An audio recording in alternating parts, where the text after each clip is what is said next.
हरे कृष्णा, राधे राधे। आप सबका वेलकम है वृंदावन सखी में। आई होप आप सब खुश होंगे, बढ़िया होंगे और हमारी तरह ठाकुर जी की सेवा में मदमस्त होंगे और ठाकुर जी की कृपा का अनुभव भी कर रहे होंगे।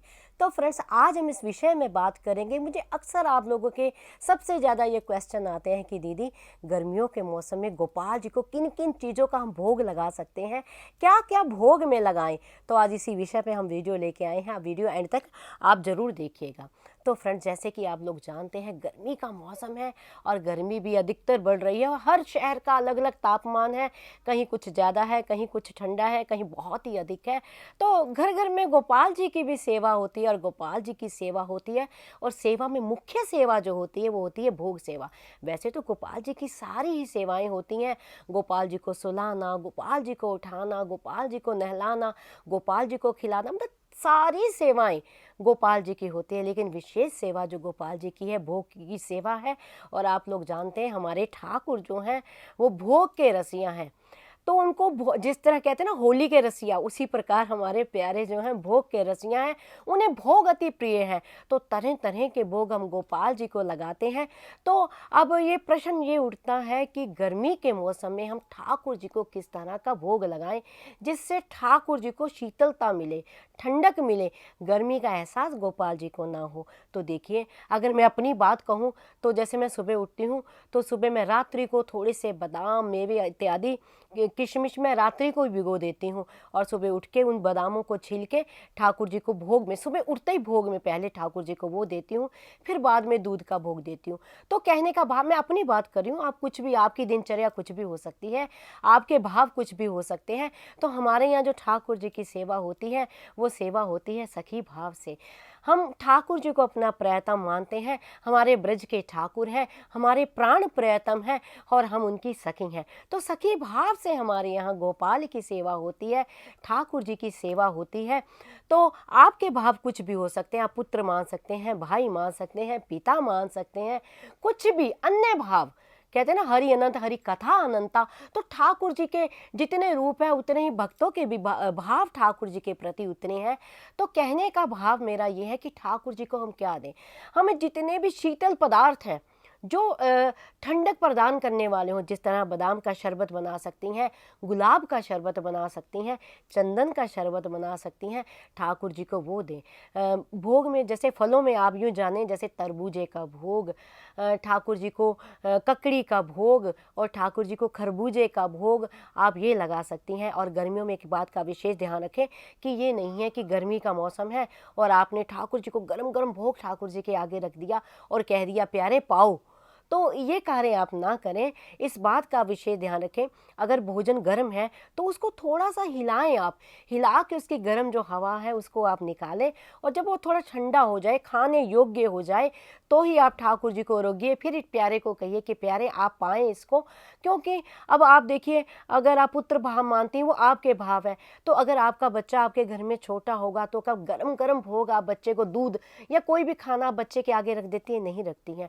क्यों? आप सोचती हैं गरम गरम खाने में हाथ डालेगा और इसका हाथ जल जाएगा, मुंह जल जाएगा। वही भाव आप ठाकुर जी के प्रति भी रखिए, क्योंकि हमारे ठाकुर जी को भूख बर्दाश्त नहीं है। जैसे ही वो भोजन देखते हैं तो भोजन को खाने के लिए उसी टाइम हाथ डाल देते हैं। अगर ठाकुर जी को किसी तरह का कष्ट होगा तो वो कष्ट आपको भी होगा, क्योंकि आपकी जो तार ठाकुर जी के साथ जुड़ी हुई है, आपका जो प्रेम गोपाल के साथ जुड़ा हुआ है। तो छोटे छोटे हाथ हैं हमारे प्यारे के, अति कोमल, अति कोमल। मैंने आपको कई बार पहले भी बताया है, कहते हैं भगवान नारायण जब नाग की शैया पे आराम करते हैं तो माँ लक्ष्मी उनके चरण सेवा करती हैं और कहते हैं देखो माँ लक्ष्मी के में, ये मैंने संतों से सुना है, माँ लक्ष्मी के कितने कोमल हस्त कमल है, कितनी कोमल है माँ लक्ष्मी। और उन कोमल कोमल हाथों से ठाकुर जी की जब चरण सेवा माँ करती हैं तो कहते हैं जो हमारे ठाकुर है ना, उनके चरण उनसे भी अति कोमल है। एक नाम आता है ठाकुर जी के कमल कमल चरण, यानी ठाकुर जी के जो चरण कमल है वो अति कोमल है। तो माँ लक्ष्मी अपने कोमल हाथों से जब ठाकुर जी की चरण सेवा मैया करती हैं तो प्यारे के चरण फिर भी मुरझा जाते हैं, कमला जाते हैं। तो कहने का भाव है माँ लक्ष्मी कितनी कोमल है, पर उनसे भी कोमल है हमारे प्राण प्यारे हमारे ठाकुर। तो ये बात का आप विशेष ध्यान रखें। तो आप जब भी भोग दें प्यारे को, भोग को थोड़ा ठंडा करके दें।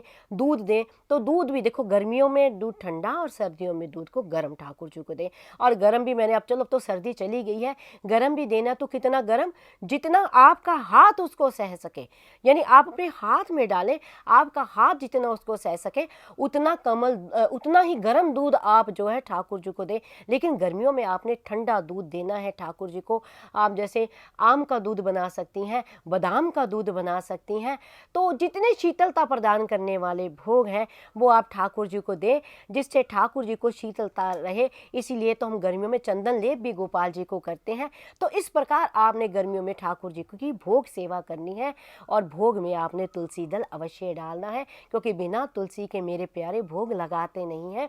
तो आपने इस तरह से ठाकुर जी को जितने ठंडे पदार्थ हैं वैसे उन ठंडे पदार्थों का आपने भोग गोपाल जी को लगाना है। और प्रयास कीजिए घर का बना हुआ भोग ही ठाकुर जी को लगाएं, बाजार से खरीदा हुआ भोग ना लगाएं, क्योंकि क्या पता बाजार में जो बनाया गया है उसमें शुद्धता है कि नहीं है, किस प्रकार बनाया गया है। तो माखन मिश्री का भोग लगाइए, माखन भी ठंडा होता है।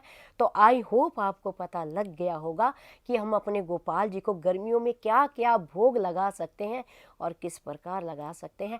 फिर भी अगर आपके मन में किसी तरह का कोई प्रश्न, कोई क्वेश्चन, कोई क्वेरी हो तो मुझे आप कमेंट बॉक्स में लिखिए।